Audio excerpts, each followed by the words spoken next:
Nous sommes rue de la République, un après-midi, donner la main dans le soi avec le renfort d'Aidons-nous les uns les autres, avec Fatia qui est ici.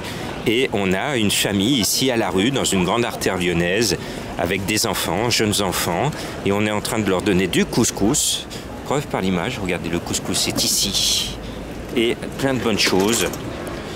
Et on est là pour apporter notre solidarité, notre réconfort des personnes qui font la manche dans la rue à Lyon, avec notre ami Richard, qui est très courageux, qu'on voit ici. Je vais aller demander à Richard ce qu'il en pense. Qu'est-ce que tu penses de voir encore cette famille à la rue? C'est important, c'est dur. Je ne pense pas qu'il y avait des gens dans la rue encore, mais il faut aider. Ouais. Tant qu'on peut aider, il faut aider. C'est important, ouais. Parce qu'ils ont besoin de manger, ils ont besoin de... Voilà, et un toit aussi. Il faut le manger, madame, il est chaud. Oui. C'est dommage pour eux. Oui. Fatia, le fait de voir une famille à la rue, sur le trottoir, en pleine rue de la République. Bah, écoutez, moi je reste très choquée. Je n'ai pas de mots pour exprimer cette situation précaire qui dure déjà depuis des décennies malheureusement. On arrive actuellement à une situation avec toutes ces personnes qui sont à la rue. Je pense que les élus doivent réagir à tout ça. Ça ne peut pas nous laisser insensibles, parce que moi je suis quelqu'un de très sensible. Et c'est vrai que de voir une famille avec des enfants et dans une situation aussi précaire, il faut quand même réagir. Et je demande à tous les élus, au maire de Lyon, de faire quelque chose et de pouvoir loger cette famille avec ces deux enfants qui sont en bas âge. Moi ça me laisse vraiment, c'est très déplorable. La situation actuelle et il faut vraiment réagir et je pense qu'on ne peut pas laisser une famille comme ça avec ses enfants et il faut trouver vraiment une solution le plus rapidement possible et puis nous sommes aussi en période hivernale, oui. Donc ça il faut le préciser et on ne peut pas regarder, c'est des enfants qui sont en bas âge, d'avoir peut-être 3-5 ans et franchement il faut que tout le monde se mobilise pour qu'on puisse faire quelque chose. Moi j'avais l'idée, c'était que les gens qui veulent aider nous donnent de l'argent et nous on ferait un partenariat avec un hôtel pour pouvoir loger les familles et pouvoir qu'ils aient un toit où se mettre au chaud. Hier moi j'ai fait une maraude toute seule et j'ai vu un monsieur d'un certain âge, ça aurait pu être mon papa qui avait 75 ans. J'ai très mal au cœur et je me suis dit monsieur j'ai tellement mal que je voudrais vous loger dans un hôtel. Il n'a pas voulu, il a été tellement... Ça l'a tellement il était choqué parce que je lui propose ça, mais ça ne peut pas nous laisser insensibles à toute cette situation où on voit des personnes qui sont dans la précarité la plus totale. Réagissons s'il vous plaît, réagissons. Merci. Alors voilà, c'est vraiment en situation de rue derrière moi, une famille avec des enfants. On est rue de la République, on est suivi par la caméra d'une télévision pour vous dire qu'effectivement la situation de rue cet hiver est dramatique à Lyon, comme tout le temps d'ailleurs. Depuis 11 hivers que je suis dans la rue, j'ai toujours rencontré des personnes sur le trottoir abandonnées. Donc je le rappelle, mais les demandes de donner la main dans le soi ont été déposées sur le bureau du président de la République le 5 juin 2019. Voilà, j'y suis arrivé. Donc je rappelle que nos demandes qu'on a déposées le 5 juin 2019 sur le bureau du président de la République à l'Élysée, c'est de tout réquisitionner, de porter des personnes à la campagne, mais surtout de réquisitionner des endroits vides. On a la clinique du Tonkin à Villeurbanne qui est toujours vide, que ça fait 4 ans que je me bats pour la faire ouvrir.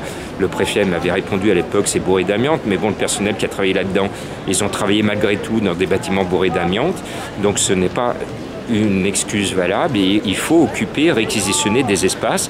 Et cette solution que j'ai proposée à tout le monde, elle est appliquée en ce moment par les autorités polonaises. Je suis allé avec les pompiers de Villeurbanne sur la frontière ukrainienne au mois de mai et là-bas ils réquisitionnent les centres commerciaux, ils dédommagent les commerçants et ils mettent les réfugiés et ils font des centres pour les réfugiés.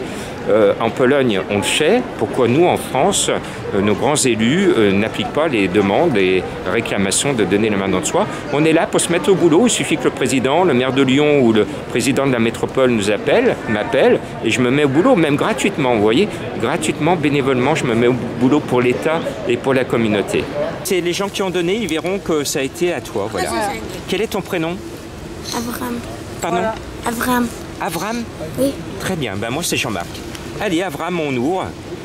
Donc on respecte le droit à l'image, donc je ne montre pas les visages, mais on voit que le petit est en train de découvrir un cadeau pour la famille. Pour deux. Voilà. Chaussures. Je sais pas ce que c'est, on va voir. Ok, merci beaucoup. C'est comme ça. Voilà. Voilà. Il doit y avoir des choses dans la boîte à chaussures. Voilà. Et donc on en profite pour remercier ceux qui donnent, ceux qui ont fait des colis, vous voyez. Voilà, il y a plein de choses dedans, il y a des produits d'hygiène. Et voilà un petit pull. Voilà. Et donc merci, vous voyez, c'est donné en direct d'une situation de rue. On est rue de la République avec une famille qui est sur le trottoir. Voilà. Et on donne à manger en même temps. On donne à manger, voilà, du couscous. Voilà. Eh bien, courage à vous. Courage à vous. Merci beaucoup. Merci. Et ma mère n'a pas accepté malheureusement. Elle a décidé de me mettre à la rue pour avoir fait une rupture de contrat. Et j'ai essayé de lui prouver à plusieurs reprises que je pouvais essayer de retrouver du travail, mais elle voulait rien savoir. Et au jour d'aujourd'hui, c'est un peu compliqué parce que la famille, il n'y a plus personne qui me contacte, donc c'est un peu compliqué.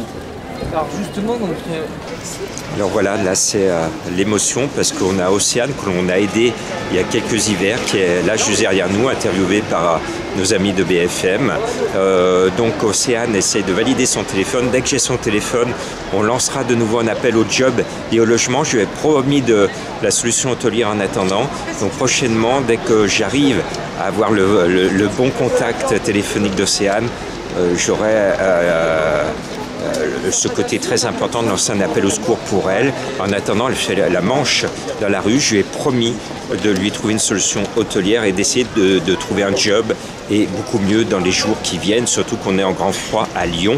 Et merci aux médias qui nous aident à relayer les situations de rue, comme ici, devant les caméras de télévision, devant les grands magasins de Lyon. Il y a des personnes et des femmes à la rue et des enfants à la rue. Voilà la situation en janvier 2023 dans notre société moderne.